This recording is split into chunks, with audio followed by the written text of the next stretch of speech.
Welcome to Physicians Keepers.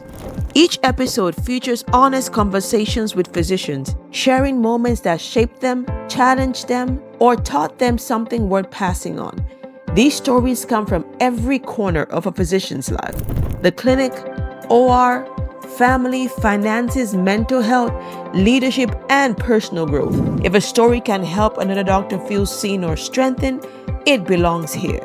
It's about honesty, courage, and community true storytelling. If you are looking for connection or a reminder that you are not alone in navigating this profession, you are in the right place. Hello and welcome to another episode of Physicians Keepers. I'm so excited to have you here today. And this conversation is a special one because this guest is not a stranger to me, all the way back from medical hostel in Uniben. So it's a pleasure to have Dr. Ona Utuama here, and I'm excited that she's very busy. So I'm excited that she could find that time to come and have a conversation, whether you're watching on YouTube or you're listening on the podcast, Spotify. Thank you. I assure you that this is going to be one conversation that you want to hear. So thank you, Dr. Ona. Thank you for having me, Aliobe. Yes, we go way back to medical school in Nigeria. And, I am a mom, wife. Well, I'm a wife first. I like to Yeah. put the things in right perspective and order. But I'm a wife, mom of three boys, and all the other things: physician, entrepreneur, Yeah. daughter, sister, all of the above. Yes. But the concept of when you say I'm busy, I mean, we're all busy. Like, is anyone really just sitting and doing nothing? Like, there's always Yeah. something to do, right? So Yeah. the concept of making myself available for me and people that I care for is important. Like, I make Yeah. time for people Yeah. that I think deserve it. So you are Yeah. one of those people. Well, So thank you so please much. never feel like I'm too busy to give you some time. Well, thank you so much. It's an honor. And so I'm gonna, go over your bio and then we're gonna go straight to your story. And you're going to share with us your journey through all these phases and aspects of your life. So Dr. Ona Utuama, she's a board certified family medicine physician and entrepreneur bridging precision medicine and design innovation. With over 2 decades of clinical experience, she is the founder of Tribal Eyes Eyewear, which is a design patented face specific eyewear brand engineered for diverse nose bridges and facial structures. Tribal Eyes has maintained retail partnerships with Nordstrom and Bloomingdale's for over 3 years, with prior international placement at the Anthropology in Dubai. She recently founded Collab MD Direct Primary Care, home to Atlanta's first Saturday Women's Clinic, a physician-led model offering weekend access, 60 to 90 minutes on rush visits, and whole person care designed around real life, especially for Black women. Dr. Honor builds brands and care models that challenge one size fits all systems in both healthcare and fashion. So that is an awesome bio, Dr. Honor. I mean, I know you said you were busy, but I guess once I read that, I know I'm like, oh, I see why she said that. So thank you. Like I said, it's I want to delve, into your story. And so that people can get the juice of who you are and what you do. Um, you are a physician and an entrepreneur, and I've known you all the way back since Uniben. Back then, was this something that you saw yourself doing, like occupying all the spaces that you are currently now? Was that always the dream? You mean back in medical school? Yes. Not really, not really. But I think that there's some part of me people don't know. So I Yeah. am actually a second generation entrepreneur. My dad, I mean, we have a kind of like a family business back Yeah. home that I've been a director of this business since I was maybe 13. I mean, I don't officially do things in the Yeah. business, but I'm very aware of big things that happen in the business. So I'm a Yeah. non-managing director somewhat and on the Yeah. board.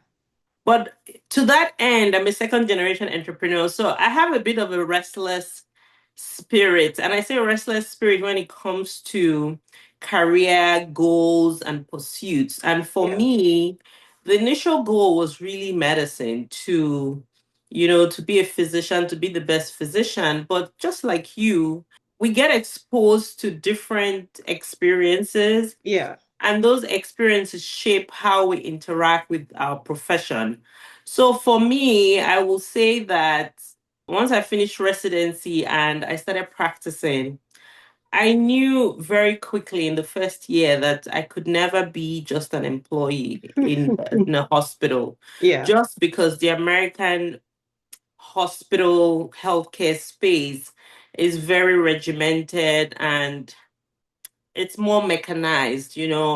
For me, I'm all about really purpose and value, right? Yeah. If I want to practice medicine, yeah, there are rules to follow, that's fine. But I also want to practice medicine, the way I was trained, which is Yeah. really to be a physician, listener, and caregiver. And, Yeah. in a lot of the hospitals, not hospitals, clinics first. That's why Yeah. I decided I wasn't going to ever do work in a clinic as an employee, because you really can't tell me how many minutes to listen to my patients. Like, that was Yeah. something I was never going to settle for. I'm not saying those who settle for it are less off, or, Yeah. that's not it. But for me, I just couldn't sit with that in my spirit. Like, I was going to be very burnt out or just be upset. And I'm not an Yeah. upset person. Like, I'm someone who likes to enjoy anything that I do. So for Yeah. me, the hospital medicine was perfect because, I can decide what time I want to allocate to each patient based on their Yeah. needs. Yeah. So that was fine. But then there are other layers, like, the constant battle with hospital admin, and just feeling like, I am not really enjoying, I enjoy the patient care. The patient Yeah. care is so easy and straightforward. I mean, it's amazing. Yeah. And then you're in the hospital for 12 hours, you spend what? Giving, 30%, even less, really caring for the patient. And 70% is documenting, fighting with insurance companies or care coordination, and just feeling so frustrated by Yeah. this interaction between the complex healthcare system in America, and the public facilities, because you Yeah. deal with homeless patient. I mean, the list is endless. It Yeah, and it's is. a battle all the time. So for me, I knew very quickly that I needed to be an entrepreneur to enjoy my career and to enjoy life. But then a lot of the other things I've done are accidental. Like the eyewear was an accidental business, just looking for answers to burning questions. Oh wow. Wow. So yeah, we're gonna get into that, but I'm jumping next into the eyewear. But one of the things you mentioned about hospitalists was one of the things I actually ran away from being a hospitalist. The discharge. I could not deal with the discharge planning.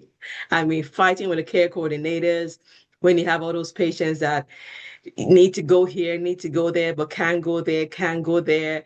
It was one of the reasons that drove me from the hospitalist. I had so many of my attendants like, "Oh, you should do this. You're good at this." I'm like, "I'm good at it because I have to. I really don't want to do it." So Yeah. that's one of the reasons I ran to outpatient medicine. Now, Yeah. let's talk about tribal eyes. And then for those of you that are watching, if you see me swap my glasses, just know that I'm representing the brand here. So that's what this is. What problem were you trying to solve when you created tribal eyes? Oh, so the problem, great question. And I see you styling. That's so pretty. I mean, oh my God, girl, stop. Yes, I can't tell you how many requests I've got received to say, "Hey, can you send this to me?" I'm like, "No, go buy yours." Thank you. I mean, those we made in Italy, by the way, and sold out. And I need to make a new order batch. But Absolutely.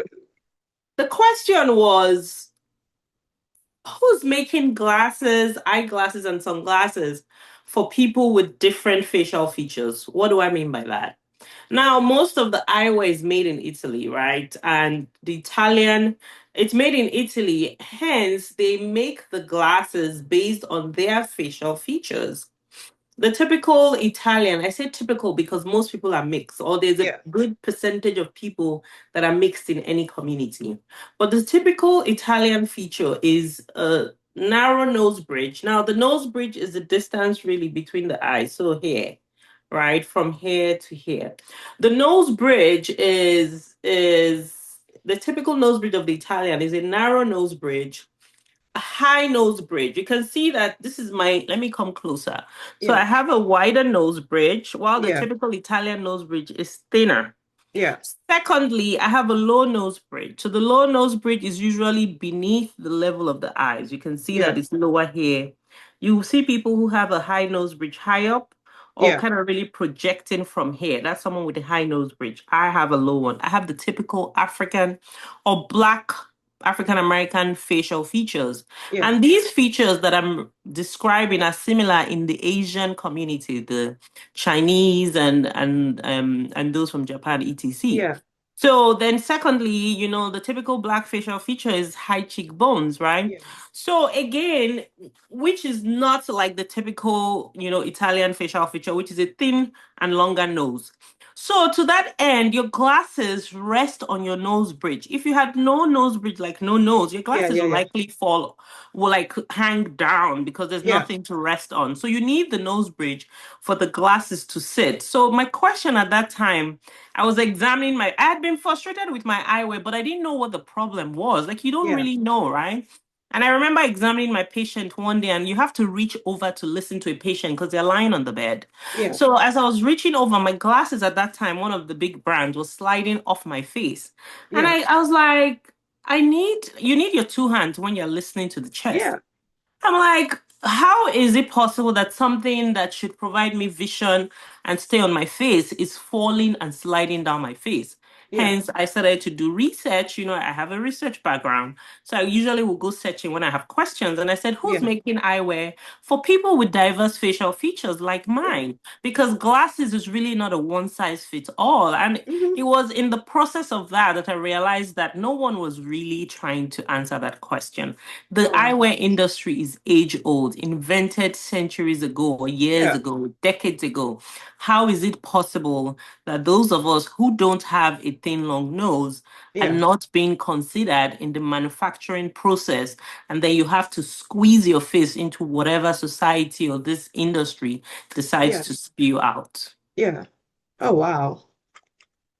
So, I mean, we all have like challenges or things that come up that we're like, oh, this is not the right fit. But a lot of us will be like, oh, well, it's what it is, and I just manage it. How did you go from, okay, this is a problem to saying, I'm the one going to fix this problem? Because that's a whole different mindset it takes to do that. It is, it is. I will say that I've always been inquisitive, and I'm not afraid to own things, right? When I mean own, to take ownership of stuff. Yeah. I've always been, and I think it's how I was raised, especially by both my parents, but mostly my dad. Like he's Yeah. always, and maybe it was him really putting someone like me, in addition to my other siblings, but for me Yeah. in particular, I've always felt like, why should they make stuff and I have to like Adapt. adapt or deal with it? I can make stuff, like I can create stuff myself. So you can say I've always had that creative nudge somewhat. Mhm. I did clothing and textile when I was in high school because you had to choose agriculture, Yeah. nutrition, food and nutrition, and clothing and textile. And I chose clothing and textile. Maybe that was really me showing some of my creative flair. I've always kind of like wanted to build. I remember very vividly, there was once I came from med school, I went home. There was my other siblings were not at home. Maybe they were in Yeah. boarding school or in wherever university they were. And the TV wasn't working. Yeah. The big TV, the big screen TV wasn't working. Obviously, when you go home, you want to catch up on all the shows, all the fun things. And then it was cable.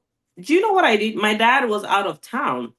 I got back that day, and I think my dad was maybe coming the next day. And to tell you how, I go searching for my answers, I could what the TV was working, like you could see the images, but there was no Yeah. volume. And it drove me crazy. I was like, what? I'm home from this break. Like, I need to enjoy my time. I was just there, like nothing to do. There was no social media at that time. Yes. I opened, this was like a big screen TV. I unscrewed the back of the TV to try and look for, to see if there was a volume wire somewhere. I don't know, something that will help me get the volume. I was so frustrated. So again, just to tell you, I guess I always had that creative, thing to me. But for me, I feel that if I don't feel like anyone is above me, or Yeah. anyone is beneath anyone. If there's something that I need and I need to get it and I feel like it will work for me, why can't I create it myself? Like, Yeah. why should I have to wait? The people who are making eyewear, they don't have two heads. Yeah. Like, Yeah. many of them didn't even go to med school, and they don't need to go to med school. That's not, Yeah. but I'm saying, if they can create it for themselves, I can create for myself, and that's it. And I think that's just, the drive that I've always had. Oh, wow. Now, what were some of the challenges, though, what was the biggest challenge that you said you faced while you were building this brand, Tribal Eyes? Because I know that identity and representation are very important to you, especially with Tribal Eyes. What were some of the biggest challenges that you faced with this? Oh my goodness. Do you have time for that? I don't know that we have time for all the challenges, but I would say building, let me focus on not just, after we started and then moving on, but really building. One is awareness. People are so used to what they're used to, the norm. Yeah. It's like saying, oh, you drive on you see the driver sits on the left side, and then you now come and start telling people, like, oh, maybe you should sit on the right side because, it wasn't created for people Yeah. like Yeah. us, Yeah. whatever. People are so used to the big names. You call whatever the big names, Ray-Ban, Warby Parker, all Yeah. the big names. They're so used to, these big brands. They spend a lot of money in marketing, so they have that brand recognition, Yeah. street cred. So for me, especially, and for the brand, it was building the brand recognition, really trying to educate people, Yeah. because it's education first. Like, and I mean, so many people wear eyewear, they literally just go in, buy, they are, oh, do you like this color? Do you like this style? Oh, I like cat eye, or I like big glasses, or I like small, I like wayfarers, whatever the style is, and they go based on that. But if you think about it, you don't go buy a dress because it's blue, Yeah. or because it's white, because it's your favorite color, or because it's an A-shaped skirt.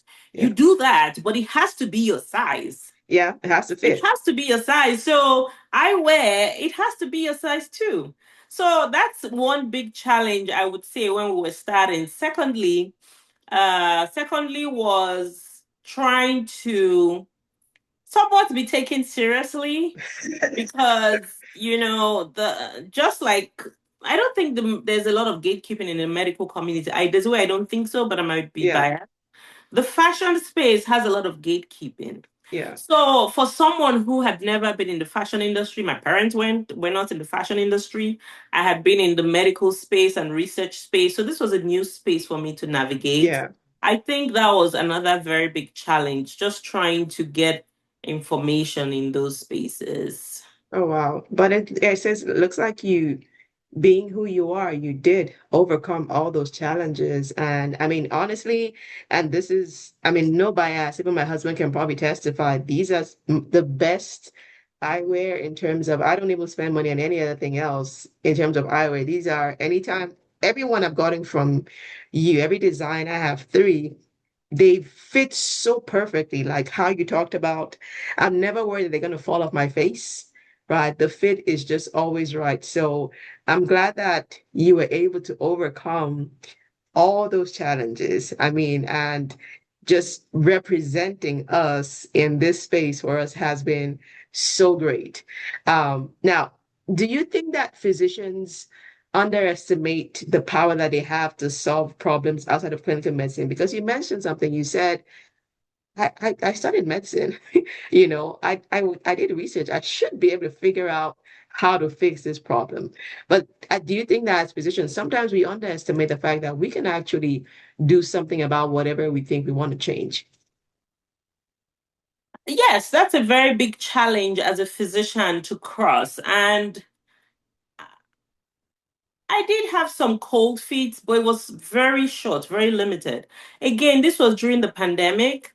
And I think the big thing for me was that the pandemic happened and I could have died because I worked in the hospitals during the pandemic. I wasn't an Yeah, outpatient physician, so I didn't have the luxury of working at home. yeah, And every day I thought I would die. Like I literally told my husband, the password is here, this is that. Like yeah, every day yeah, was like a death sentence. So yeah, for me, I felt that if I could survive the pandemic, I mean, what's the worst thing the business fails? Okay, I open a new one. Like how many people have failed business? Like what, yeah, that's it's okay. You keep moving, right? yeah, As a physician and in medicine, the training is more like zombie mentality. And what do I mean, zombie mentality? Because you've done the same thing over and over yeah. and over again, that you know how to manage Heart problems failure. A, B, Yeah. C, D. Mhm.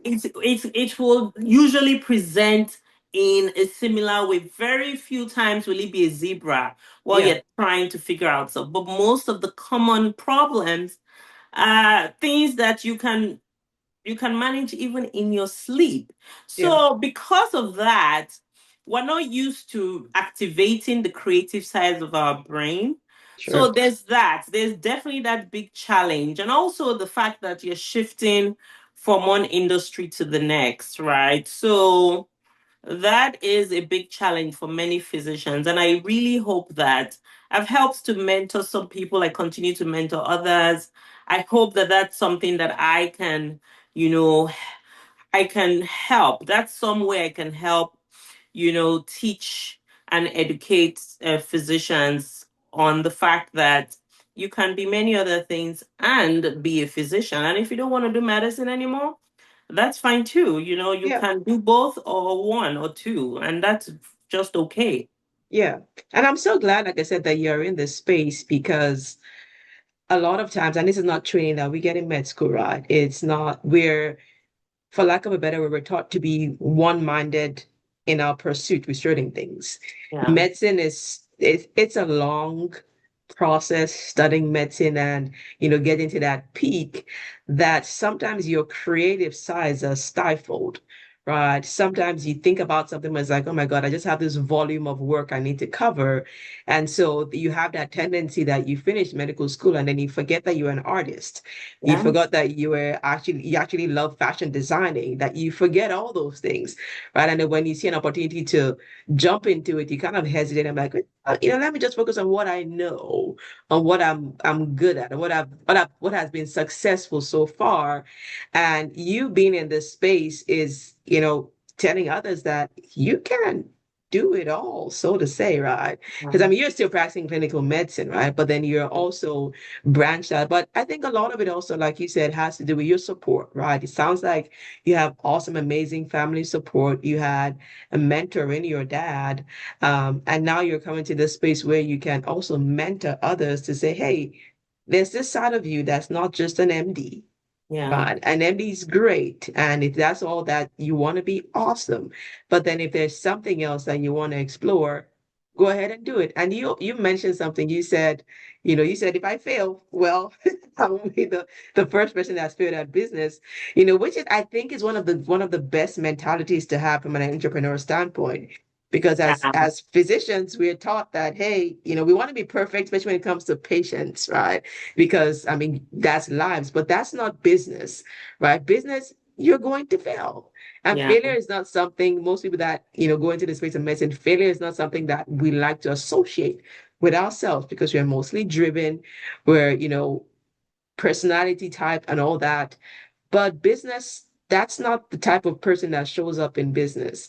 That's not a side of you that shows up. You have to give yourself that room to say, hey, I'm going to try this. If it doesn't work out, then okay, I'll try something else. So that's it. It's just inspiring to see you living out your life in this, the way that you are. Now, we did talk about in your bio I know because you mentioned a Saturday clinic. Can you tell us Yes. about that? Because I would say that's my first of ever hearing that. I mean, most clinics do run Saturdays, but it's like Monday till Saturday, but this is Saturday only, right? And it's a women's clinic. Yes. Tell me the inspiration behind that. The inspiration. So two things. So one is as a hospitalist, part-time, I work part-time now, 7 days a month. As a hospitalist, I realized that I was hospitalizing younger people, especially women, younger people and women, and more commonly in Atlanta, more blacks than the Yeah, other races yeah, in their 40s and 50s, and they're coming with a second stroke. yeah, And I'm like, well, I'm in my 40s. Like, this is young. I'm not saying anyone should have any illness, but yeah, if you're younger, then the question really is what is going on? And as I speak with them to figure out, because when people come to the hospital, I like to find out what failed that made them get to the hospital so we can try to fix it, yeah, not just treating them and sending them off to come back again. yeah, And many of them will say things like, oh, I just got so busy, living life, whatever. And, I wasn't able to see my doctor or find a doctor, or I don't have insurance, yet they're wearing like Gucci bracelet or wallet or belt. And it's yeah, not being judgmental, or even Nike sneakers. It's not being judgmental, but honestly, if you can afford a cup of coffee, I've been in the industry long enough. I've worked in under, places with low resources. I've worked in places with, where it's more well off, in terms of the community, the suburban part of Atlanta and Florida and all that, yeah, such that I understand how to navigate the system. And if you find yourself in a situation like that, if you can do all the other things like drink coffee at Starbucks yeah, without no insurance, yeah, you can see a doctor for just as much and yeah, not need to have a stroke or a heart attack. So that was the first. When you asked me what was the question again? inspiration. Yeah, Yeah, what was the inspiration? That was the first inspiration. Just, I had had enough with hospitalizing younger people. yeah, Secondly, I find myself in spaces now that with the eyewear getting busier and growing, where I will attend social brunches and lunches. And, in the fashion space, it's all color and glam and, some light and all, everybody's happy yeah, and, whatever. And I realized that, and I'm not sure what brought this on, but I think it was the nudge was from the first inspiration, like being yeah, hospitalizing younger people. And in the creative space, the fashion space, a lot of people, because they're solo entrepreneurs, they usually don't have insurance because yeah, they're not that they don't have money. Now, insurance and money, they're two different. They're actually very wealthy people who don't buy insurance because they don't believe in the concept of insurance, yeah, which yeah, is, I mean, I won't call it a scam, but there's some part of insurance that doesn't make sense because you're yeah. paying. But then when you need certain services, they They will say tell no. you, you get told or they will tell you that you can't get that. And, it makes no sense. So I find myself in these spaces with solo entrepreneurs who don't have insurance because they're running a small business and they can wear nice things, but they don't have insurance. So I had had enough of being in spaces like this. And I hear them say, oh, I haven't seen my primary care physician in 10 years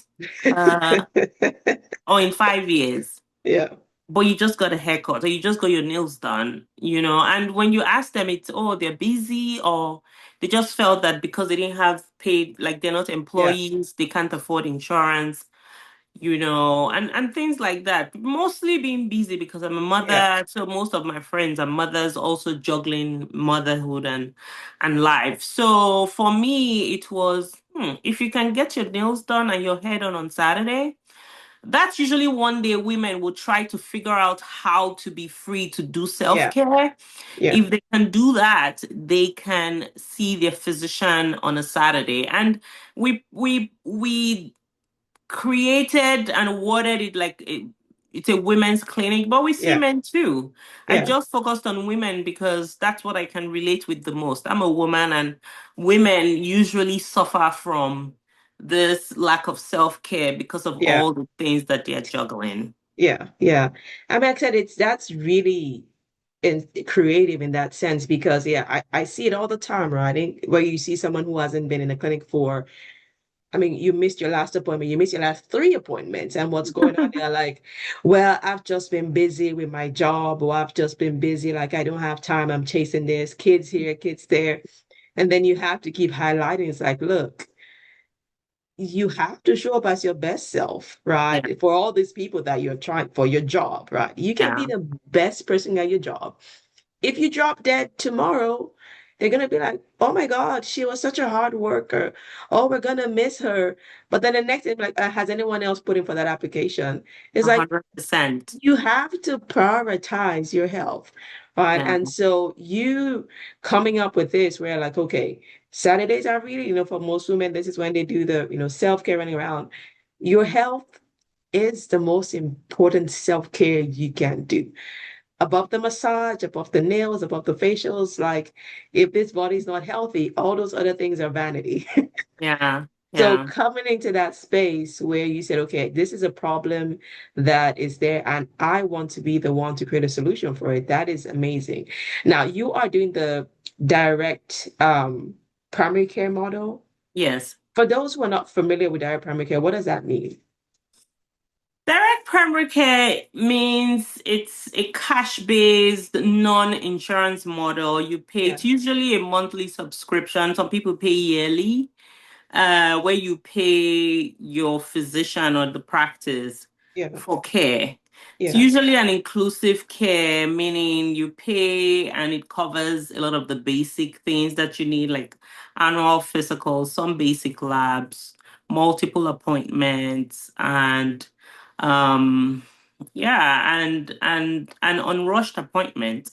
I think for me, the direct primary care model is really the traditional medicine model that, yeah, has been going, that was on generations ago until, health insurance came and cost-cutting measures for health insurance started, where they yeah, start asking you to see patients in 15 minutes. So the direct primary care model is really comprehensive care. I'm a yeah, family physician. For me, that's a great model, and yeah. I'm hoping that people buy into it. And I've actually been using direct primary care for about 4 or 5 years now. I have a friend who started her clinic, and Yeah, even though I'm a physician, I have insurance. yeah, Some days I need to see the doctor in 18 hours or in 24 yeah, hours or in 8 hours or six, five, yeah, 4 hours. And I literally walk in and they're ready for me. And yeah. really, I don't have time. Again, I don't have time to wait for hours, or, I need my medication filled and I have to wait 72 hours when I need the medication in 12 hours. But with Yeah, direct primary care, it's just direct. That's the word, yeah. direct. It is access, a direct, close proximity Bypassing, access with your physician. So for me, especially as a busy woman and mother, I appreciate direct primary care model, and that's why I'm very excited to be in that space and uh, to innovate, yeah, or I wouldn't say invent, but you can yeah, call it invent, but innovate something, that I don't know of any Atlanta women's clinic, PCP now, yeah, primary care physician clinic. There's none of that. So that's really our focus, like, and the center of our practice. But we will see patients on other days, but yeah. the Saturday clinic is really, what I want us to be known for. That is amazing. And pretty much knowing you and with you at the helm of affairs, I know it's going to be a great success Thank you. because Thank you. you put in the work and you make sure that it does succeed. Now, Thank we you. mentioned, I mean, we've gone over all these amazing things that you're doing, and for you've had your eyewear, being featured in like different stores. There's Nordstrom, there was Anthropology, and you recently also had an event. Also, I think that was with Joe Malone, if I remember seeing that. Yeah. I mean, you're a mom, you have three boys. How their wife, how do you keep it balanced? Like, is there some secret juice, some secret book we should be reading? Like, if someone is saying, I really love what she's doing, but I just feel like I'll be too overwhelmed. Like, how do you do that and not get burnt out? Hmm. That's a good question. Yeah, First of all, the concept of balance, it's a misnomer. Balance does not exist. yeah, And before I started the business, I think you need to really fashion your life and who you are based on the understanding that you cannot pour from an empty cup. yeah, yeah. And secondly, you need supportive people around you. So my Yeah, husband is supportive, and that's I'm awesome. sure he suffers from me having these crazy ideas. I'm sure he suffers from me having, because let me tell you, I have way more ideas. Like every day, not every day, but at least every week, or I'm like, baby, so guess what? You know the way when we start IV lines, like you know how it drops, and you know how is it possible for us to, like, I feel like if we did it like this, it would just be better. Like the AC falling on your face, I think it increases your risk for asthma. And is there a way? I'm telling you all these Yeah, ideas, and dear husband is just there looking at me like, oh, not again. So I have a supportive family. I'm very thankful for that. But awesome. also I've structured, my family in a way that I can be there when I need to be there. They are used to the fact that I am first a physician. Yeah, I mean, in terms of my career, yeah, I'm first a wife and a mother, but I'm a physician, and they were used to. When I was in residency, I actually met a lady who shared some things with me because I was at the point where I felt, oh my God, like, how can I be a good physician yeah, and a good mother?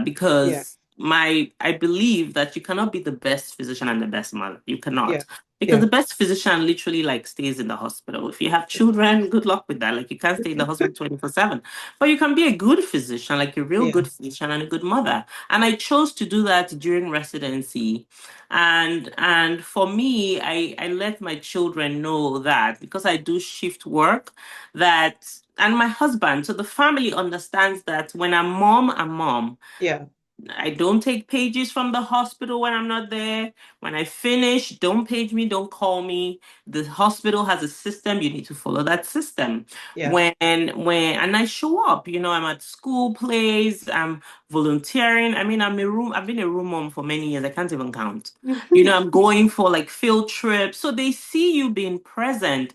Yeah, But also when I need to be on call, I'm like, hey Sonny, I cannot be at your game. I love you, I want you to win, yeah, but I'm on call. yeah, And when I'm not on call and they have a game, I'll be the loudest cheering and shouting and, encouraging them. yeah, So children I don't believe in the smothering of children. I went to yeah, boarding school as a child. Like children need to learn how to get support. Like yeah, parents are support systems for their children.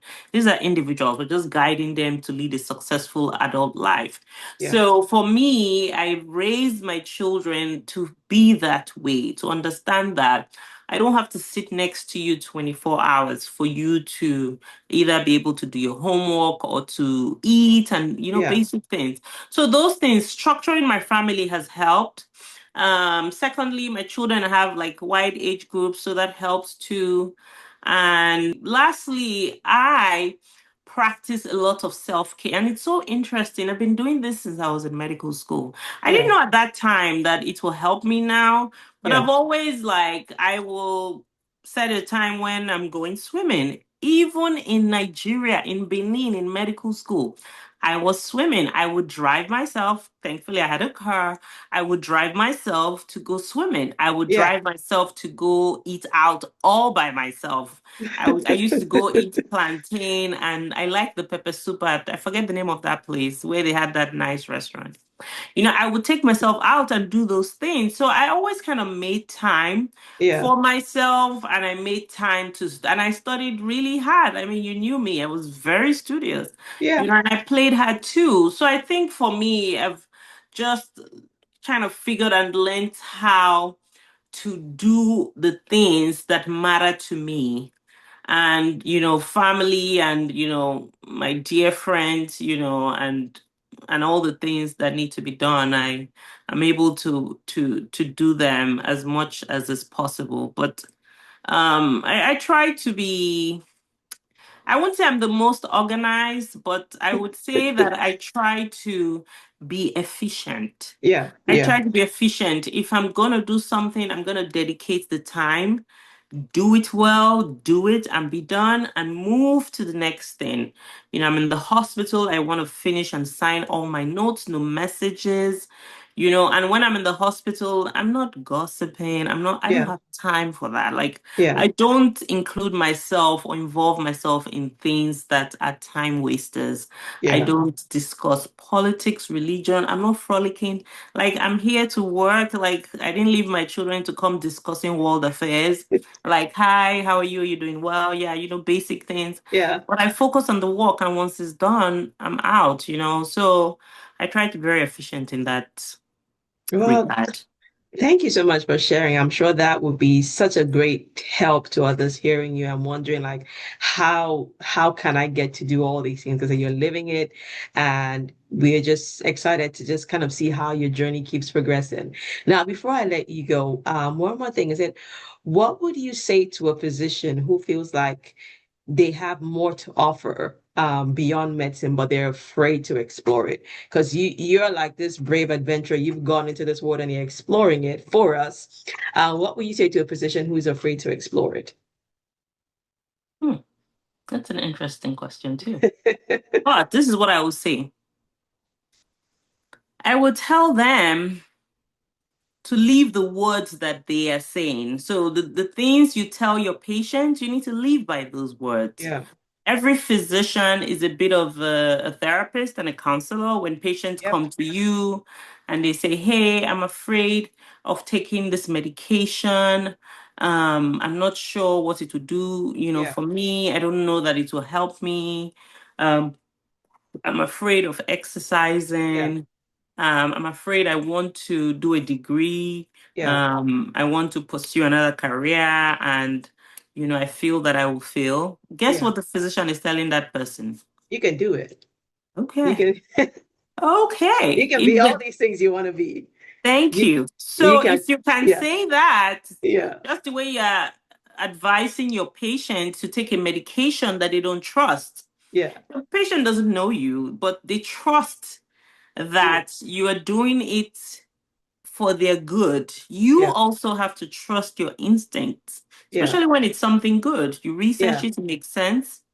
What's the worst thing that will happen? Yeah. If Yeah. you fail, you start again, because Yeah. failure is really the beginning of success.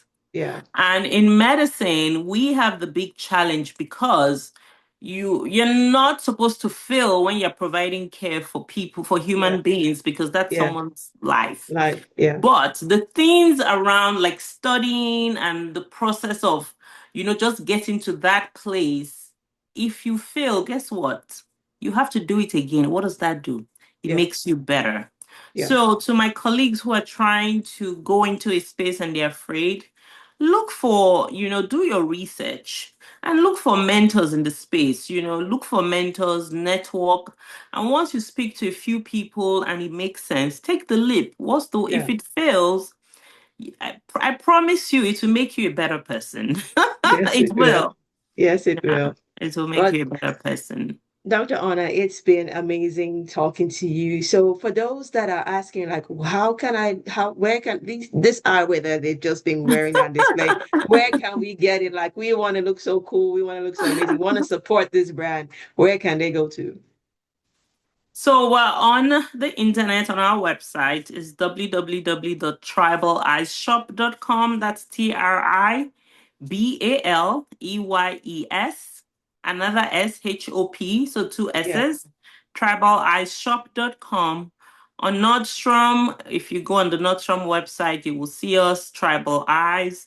And we're also in store in Bloomingdale's, Atlanta. For Yeah, now, that those are the places you can find us, okay? yes. I mean, go get yourself one. I have a friend, and she probably listened to me when I put this on. I'm like, go get yours. This is mine, and I'm not releasing it to you. But it's been a joy. I would definitely put the links in the show notes Okay. for those who want to support your business. Please go support her. Thank you. She's doing amazing things in the fashion industry, and we need to keep cheering our own on. We're going to Thank be you. behind her as a physician's keeper, as she has poured out her wisdom today, being an awesome physician's keeper. And so, if you are listening and you have a story to share, whatever it is in whatever sphere, and you know that you've been through a journey as a doctor, as a physician that would help someone else, just like Dr. Honors has helped us today. Send me a message, dremla@gmail.com, and we'll be excited to share your story and have you featured on this podcast. So, Dr. Honor, thank you. Appreciate your time today. And I'm waiting for the next. I know there's a new collection out, and I'm gonna get myself. I'm based on, and this, for those of you that know, this is a princess we're talking to, by the way. So there is a I know. collection, a royal collection that's out, and I am also going to get myself one of those and rock it at the next time I show up, and I'll show you what it looks like. Thank you so much. I Uh, just really want to say that I'm proud of you. I am uh, proud to know you. I am thankful that you're navigating this space and doing really well. Reach out anytime. Thank you for sharing our stories. It's very important. Let me know how I can help. And I wish you all the very best. And Thank thank you you for so much. I having me. appreciate the support. Thank you. Thank you for listening to Physicians Keepers. I hope today's conversation gave you something useful to carry into your life or practice. If it resonated, share it with another physician who might need it. And if you have a story that could help someone else, I'd love to hear from you. Connect with me on social media or send me an email. See you in the next episode.